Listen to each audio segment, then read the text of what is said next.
Hey there, this is Laura with Mom Envy. Today I'm going to show you how to create a custom I love you sign using acrylic and wood. I'll be using an xTool P2 laser machine, but you can use any other type of laser machine or even a crafting machine that can cut out thin wood. Okay, so the very first thing I need to do is to put on my 3M on the back side of my acrylic. So it comes in lots of different ways. I'm going to use this up because I already have it, but it also comes in large sheets. So all I'm going to do is I'm going to take this, I'm going to put it as straight as I can, starting at one end, and then I'm going to smooth it, make sure I get all of my bubbles out. Then I will trim it down here. And then now I'm going to repeat it, but just right next to it, so that way I get full coverage of this whole sheet. And the reason I do this with my acrylic projects is while I could use something like a spray, this is so much cleaner and easier to use. I'm telling you, it makes things so much faster. I've done it both ways. And for the acrylic, I find that the 3M is totally worth it. And honestly, I also use it with wood products as well. Just make sure to go back and smooth it everywhere that you see a bubble. Like I had this big bubble here that I went back and I actually smoothed before I did do my cut. So I have my honeycomb in here. Now you don't really need to always use your honeycomb for everything, but I actually find that it's a lot easier to use it than not because of these clips, because it can hold my whatever I'm working with in place, and I just think it makes it much easier to secure everything. So I'm going to take my acrylic, and I've already taken off the top layer. Now if I'm doing certain projects, I will actually keep the top layer on, but I find that when I'm doing the intricate little small handwriting, it's really difficult sometimes to get the masking layer off afterwards. And because I'm working with black, I don't need to worry about getting any sort of dark char because it is already dark. So I'm gonna go ahead, and this time I've tried it without and it works great, so I'm gonna do it without this time. I'm gonna take my acrylic and just place it on top of my honeycomb, and then I will use my clips to secure it. Okay, so now I'm ready to go ahead and cut with my machine, and I will show you what the setup looks like. Okay, so I have my acrylic in my machine, and it has taken a screen capture of what is inside. It's a little difficult actually to see because this is black acrylic, and as you can see, the lights from within the machine are actually reflecting off of the black acrylic. So in the end, even though I took the masking off so that I thought it would be easier for me afterwards not to have to peel it, it probably was a mistake when it comes to actually working with my material on the screen because it's hard to see what's there. Okay, so now we're going to work with getting our file ready. So I'm going to go up here to the upper left-hand side and click on the word image. I'm just going to go ahead and start with the very first one, and I'm going to click open. And yes, I'm going to go ahead and scale it because I do have to resize everything. So now this is a JPEG, and while yes, I could engrave this, I can't cut it. So I'm going to have to, on this right panel that opened up, click my trace image, and this is going to turn it into an SVG file. So now what you want to do is just inspect the entire thing to make sure that it looks like it has caught all of your edges. If not, you can change the settings over here on the right hand side in the panel that is opened up. But because my settings are fine as it is, I'm just going to click the green save button, and now this has turned it into an SVG cut file. So as I move this, you can see the actual edges where it's cut, and then this JPEG image I can now delete. Now I can't see this because I'm obviously working with black. So over here in my layers panel, I am going to, well, I'm not going to minimize it. So I'm going to click the move to button down here, and I'm going to change the color of this layer to something that I can see. So I'm just going to pick red so now I can easily see it on top of my black acrylic. I'm going to show you one more time. Upper left hand side, I'm going to click image. I'm going to go to my second one. This is this one's my nephew's. I click yes, resize. On the right hand panel, I'm now going to, where it opened up, I'm going to click trace image. Then I will again make sure that all of my edges have been captured. And this time I actually do need to adjust it a little bit because it didn't quite get all of his little edges, and I want to make sure that it gets all these tiny little pieces. So I'm just going to adjust all these different settings until it looks like it has all of my edges and it looks like it's handwriting, and then click the green save.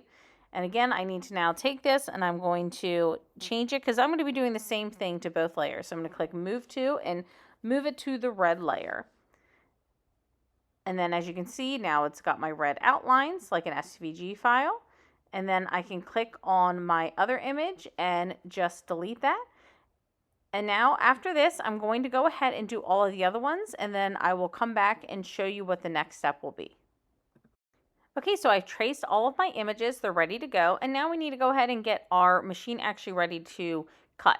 So I need to get my settings correct. So on the right-hand side, when I unclick everything, I'm going to go over here and go to Open Plane because I'm working with my honeycomb. And then I need to do my distance. So I'm going to click this little button that's next to the distance. I will click that, and then I will select somewhere on, I'm going to just kind of the middle of my sheet, and that will now do our distance. And so it does take it a second. So, okay, so it auto measured my distance, and sometimes it does adjust your focal length of the camera. It did not in this case, but if it did, then you may have to move things around. So now I need to take these and I need to actually obviously have them not all stacked on top of each other. So I need to get them resized and ready to put in the correct spacing for my sign.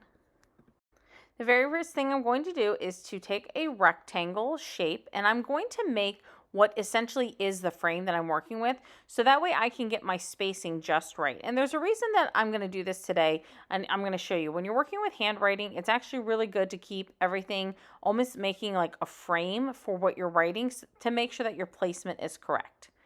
So let's get over here on the left-hand side, I'm going to go, you can go to two places, you can either do the shapes or you can just go into your insert, and I'm going to click rectangle. And I'm going to just make a rectangle, and then now I'm going to make sure it's sized perfectly. So up here, I'm going to get rid of my constraints because I don't want it to constrain my proportions. And I know what my size of my sign is, so I'm going to go ahead and just type it in manually, but you could also resize it until it gets to the right size. But since I already know what my size is, I can just type it in, which will be much faster. Okay, so my sign is 10.5 inches by 14.5 inches. So I'm just going to type both of those in and then hit return. So that way it makes my rectangle the correct size.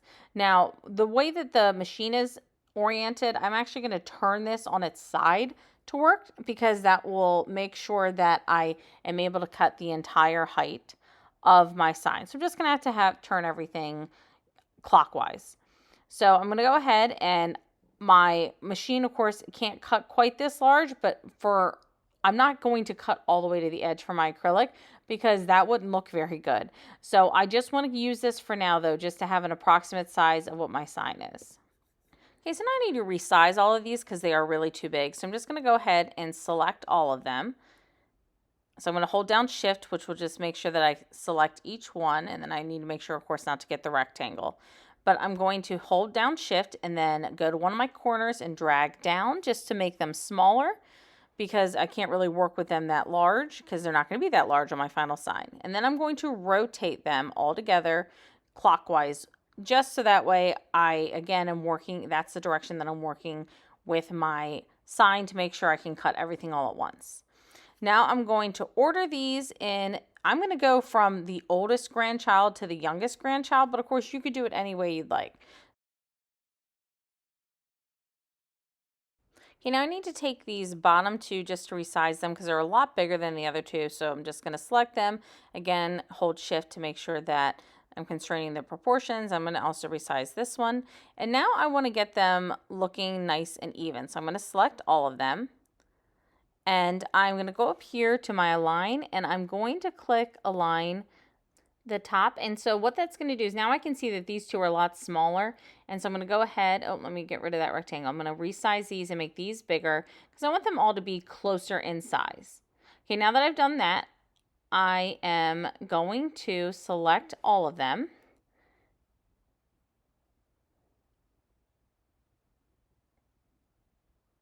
Go back up to my align button, and I'm going to come down to align in my vertical align center.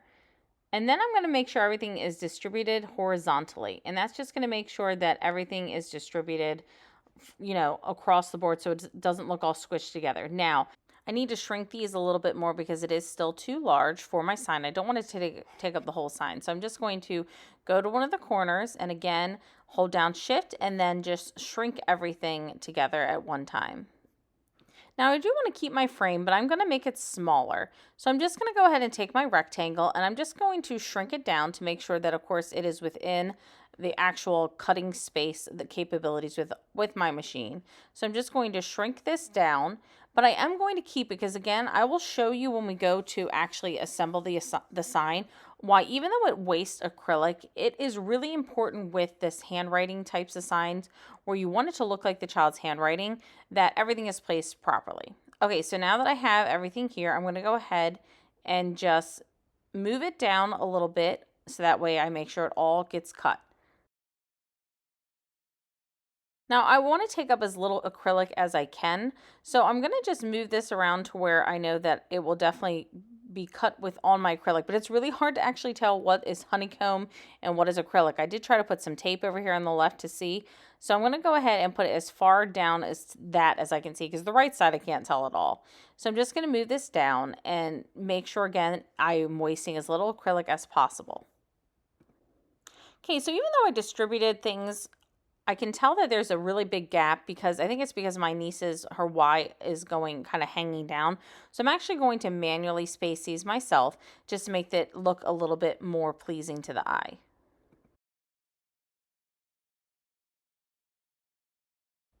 Okay, so now I want to center everything. So I went ahead and grouped everything, all of my words, and I'm going to go up here and go to vertical center. And that's just going to make sure everything is nice and centered on my frame.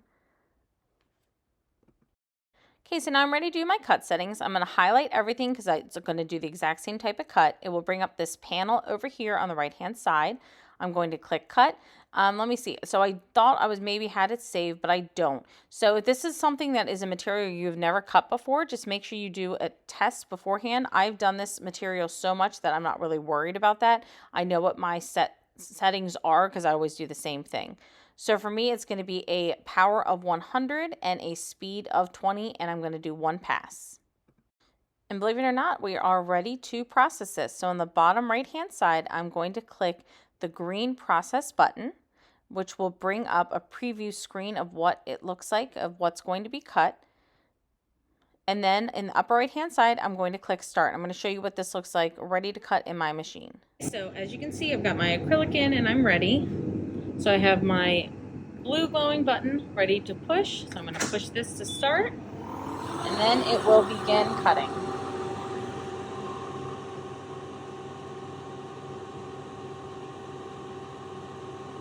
One thing I like to do when I'm working with acrylic is just to be sure that it did cut through is I will take a piece of blue tape before I move this in case I need a second cut, and I will stick it onto a small piece of it to make sure that it cut all the way through, which it did.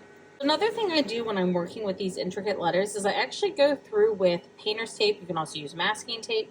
And after I'm done cutting, I go and I tape over top, and because what this does is it's going to hold all of my letters in place, which is going to make it way easier. And when I pull this up, it's going to keep everything right on the frame. So I'll go ahead and show you what it looks like on the other side. Okay, so as you can see, it held the tape on the other side, allowed this to hold perfectly. And so what I'm going to do now is just take my tweezers and I'm going to take the 3M backing off of everything that I want to stick. So everything else I'm going to leave there because what that's going to do is, you'll see it ends up creating this perfect ready to go frame.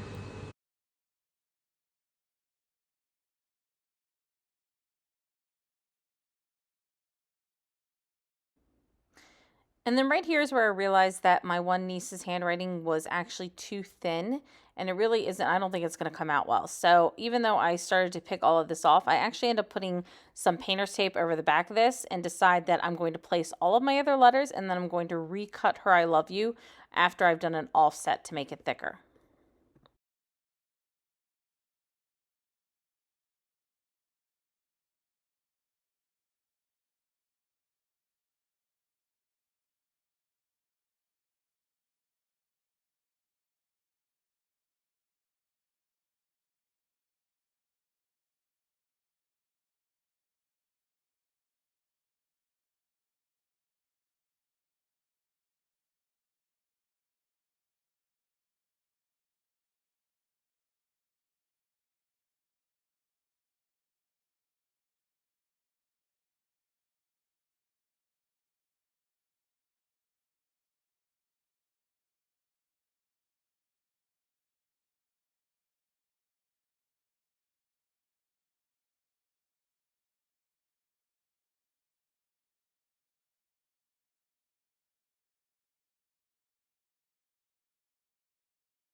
Okay, so I've taken all of my backing off and I am ready to move on to my next step. Okay, so now what we're gonna do is I'm going to take this and actually flip it onto my frame. And I'm gonna try to center it the best that I can before I push it down. Now, lucky for me, this is just for my mom, but I still want it to look nice. And now I need to peel off all of this masking tape, and it's okay if it plops any of the letters out. Any of the insides I will just leave out, but if there's a letter that I accidentally pull out, I'll just make sure to put it back in.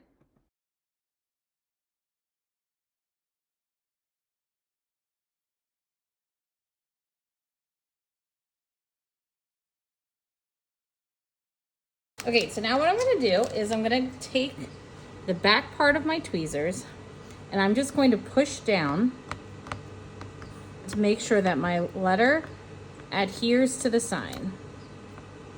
And I'm gonna do this for every single letter.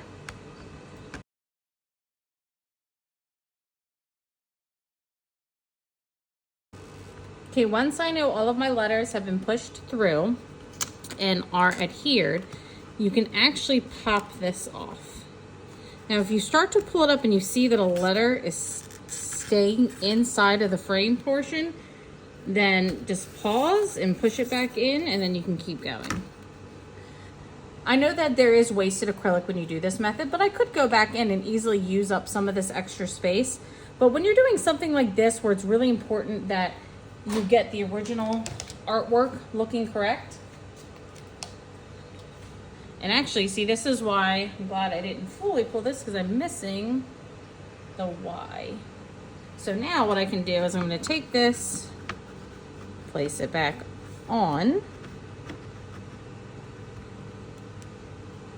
then I can slip the Y in. Using my tweezers, we're just going to push it in.